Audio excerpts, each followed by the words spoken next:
آج جو یہ کرونا کا سلسلہ پوری دنیا میں پھیلا ہوا ہے، اس کے بارے میں بھی غور کر لیں کہ پوری دنیا میں جو لاک ڈاؤن کا سلسلہ ہے، مختلف طرح کی پابندیاں، لوگ گھروں میں محصور ہو کر رہ گئے اور نئی نئی طرح کی تدابیر، اسباب، احتیاطوں کے اپنے اوپر نافذ کر لیا۔ ہمیں غور کرنا ہے کہ کرونا کے ڈنک سے بچنے کے لیے، شر سے بچنے کے لیے آج غور کریں کہ ہم کس کی تعلیم پر عمل کر رہے ہیں۔ آج جو یہ مسجدیں بند ہیں، یہ کس کی تعلیم کی وجہ سے؟ مدرسے جو بند ہیں، کس کی تعلیم کی وجہ سے؟ اللہ تعالیٰ کے اولیاء کے مزارات جو بند ہیں، یہ کس کی وجہ سے؟ آج دینی اجتماعات جو بند ہیں، کس تعلیم کی وجہ سے؟ آج جو حرمین شریفین تک کو بند کر دیا گیا، کس کی تعلیم کی وجہ سے؟ اس پہ غور کریں، اس پر آپ غور کریں۔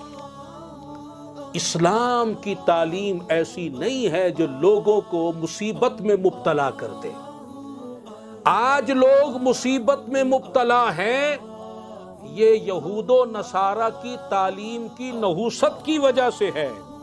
لوگوں کے کاروبار ختم ہو گئے، لوگ بے روزگار ہو گئے، لوگ دوسروں کے آگے ہاتھ پھیلانے کے لیے مجبور ہو گئے۔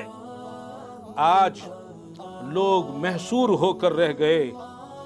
اب ذرا غور کیجئے کہ یہ جو مخلوق پریشان ہے، اسلام کی کسی تعلیم سے ایسا نہیں ہوتا کہ اللہ کی ساری مخلوق جو ہے، سارے انسان جو ہیں، زمین پر بسنے والے سارے لوگ جو ہیں، وہ پریشانی میں، مصیبت میں، تکلیف میں مبتلا ہو جائیں، بلکہ اسلام کی تعلیم تو اللہ کے بندوں کو راحت دیتی ہے، آپس میں پیار اور محبت عطا کرتی ہے، ایک دوسرے سے حسن سلوک کا درس دیتی ہے، ایک دوسرے کی تکلیف بانٹنے کا درس دیتی ہے، لوگوں کے لیے راحت اور آسانی کا معاملہ اور ماحول فراہم کرتی ہے۔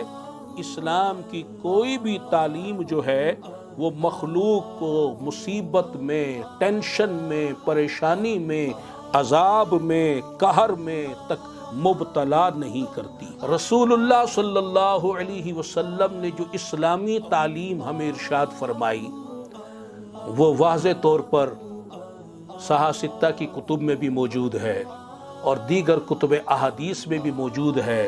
ارشاد فرما دیا لا عدوہ، یعنی ہمیں فرما دیا لا عدوہ فی الاسلام، اسلام میں ایسا کوئی عقیدہ نہیں، ایسی کوئی تعلیم نہیں، ایسی کوئی نظریہ نہیں کہ بیماری ایک سے اڑ کر دوسرے کو لگ جائے۔ ایسا اسلام میں نظریہ، عقیدہ نہیں ہے۔